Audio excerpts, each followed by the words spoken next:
Yesterday, we talked about Kamala allegedly mulling an appearance on Joe Rogan. And I think that it's safe to say that after her Fox interview last night, Rogan is probably off the table because she sat down for an interview with Bret Baier. And something that, as we talked about yesterday, she never would have done this unless she was desperate. I mean, there's no way that back in August, sitting down for a Fox News interview was something that they considered to be in the cards. But they're doing it now because it's a Hail Mary pass. It's the kind of thing that you lob into the air if you feel like you have no choice.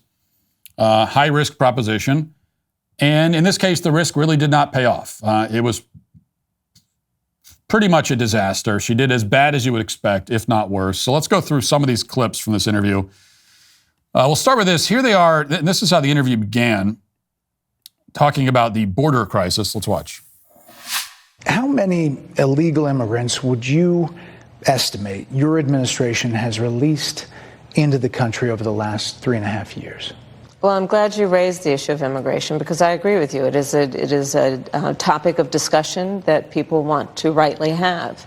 And you know what I'm going to talk about. Yeah, but right do you, now, just a number. Do you think it's 1 million, 3 million? Brett, let's just get to the point.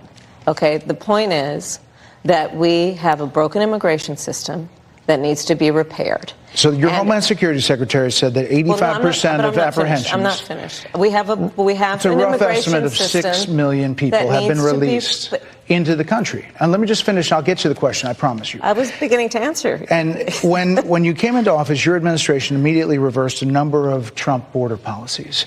Most significantly, the policy that required illegal immigrants to be detained through deportation, either in the U.S. or in Mexico. And you switched that policy. They were released from custody awaiting trial. So instead, included in those were a large number of single men, adult men, who went on to commit heinous crimes.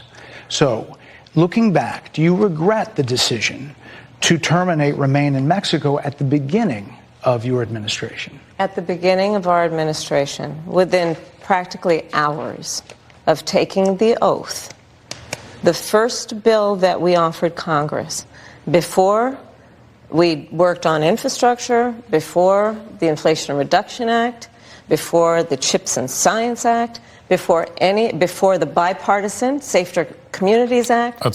So you basically get how this went. She filibustered. It's funny, she said in that, when she started to answer the question or not answer it. So let's get to the point. Well, but getting to the point is exactly, of course, what she didn't do and never does. For her, answering a question is always a game of frantically avoiding the point at all costs. But she's not, and she's not the only politician in the country who handles interviews that way. Most of them do. She's just really bad at it. She's very bad at it.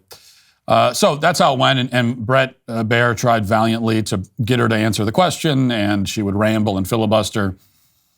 The only difference is that Bret was really the first interviewer who has ever called her out on this and not allowed her to just get away with it. And this dynamic also was very evident when she was asked about Biden's cognitive decline. This is maybe the most striking moment in the interview. Let's watch. You call Donald Trump, he's misguided. You say now he's unstable. He is unstable, Brett. He's not well. You say he's mentally not stable. He's not stable. Let me ask you this. You told many interviewers that Joe Biden was on his game, that ran around circles on his staff. When did you first notice that President Biden's mental faculties appeared diminished? Joe Biden, I have watched from the Oval Office to the Situation Room, and he has the judgment and the experience to do exactly what he has done in making very important decisions on behalf of the American people. There were no concerns raised? Brett, Joe Biden is not on the ballot. I understand. And Donald Trump But is, you talked about it. And Donald Trump after George Clooney said within a few minutes of talking to President Biden at a fundraiser that he thought this was not the same Joe Biden that we saw on the debate stage. Donald Trump is on the ballot. I understand.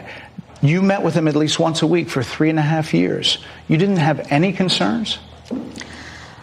I think the American people have a concern about Donald Trump, which is why the people who know him best, including leaders of our national security community, have all spoken out, even people who worked for him in the Oval Office.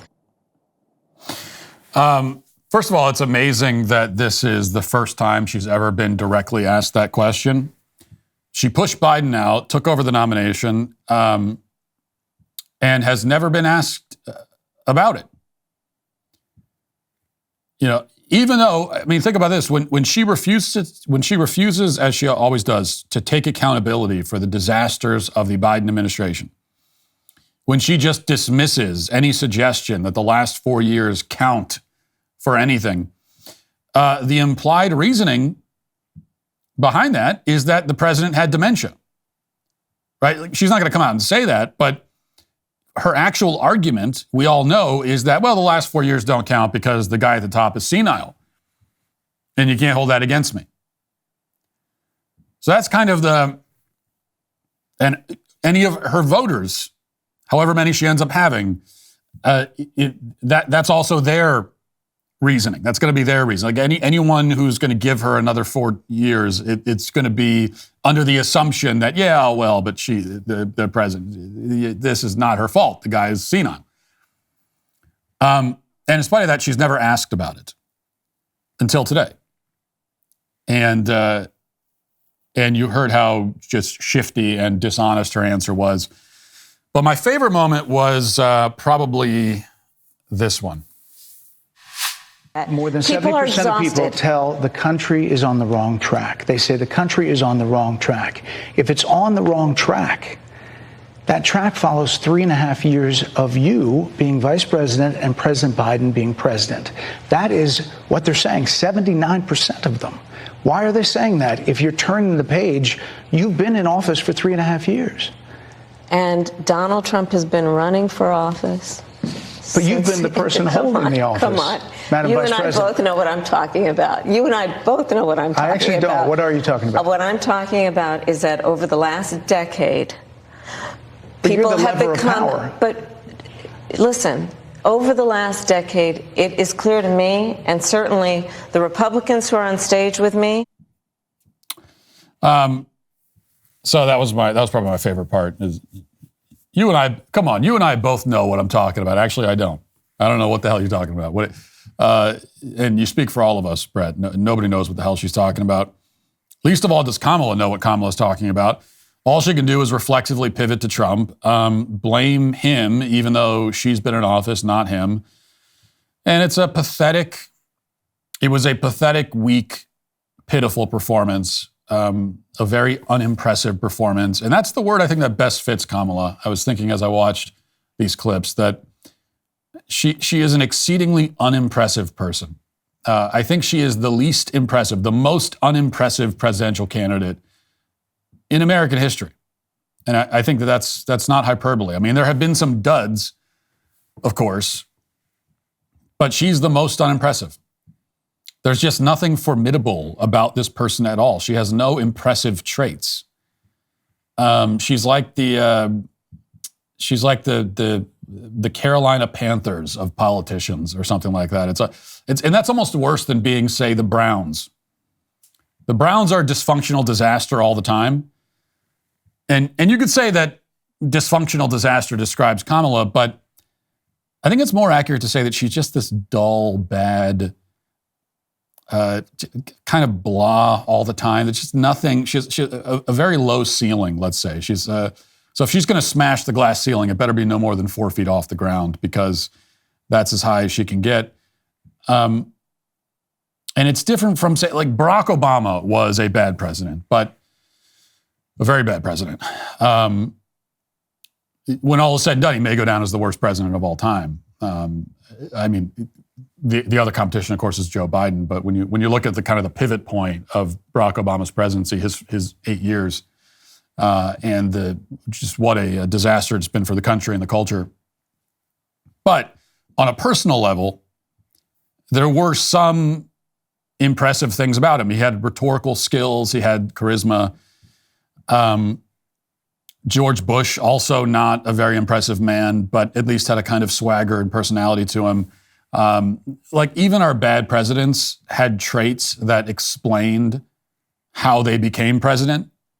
You could look at them, and even if you don't like them and you think they're terrible, you could say, okay, yeah, I can see how that happened. I can see how it happened.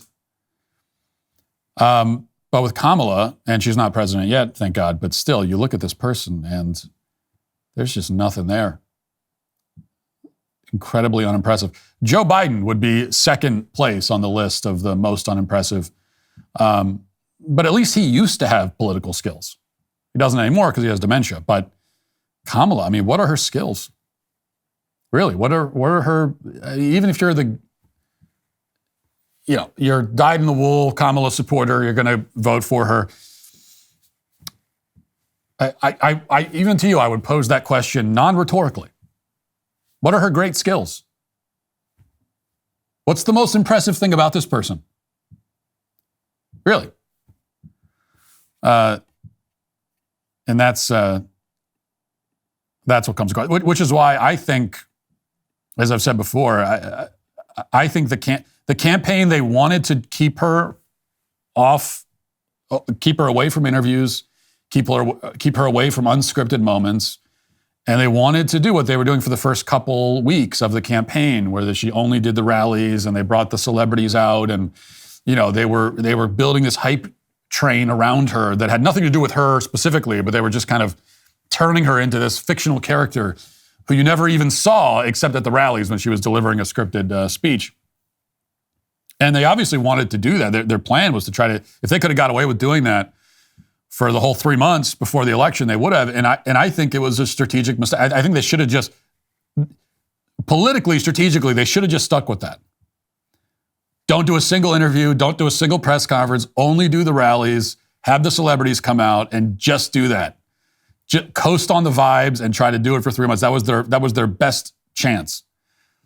And yeah, she would have got killed for it by people like me. She would have, conservative media would have continued to criticize her harshly for not doing any interviews and being scared. But this is what happens. It's like the quote, it's better to say nothing and be thought a fool than to open your mouth and remove all doubt. And I think that she probably should have taken that to heart, but it's too late now.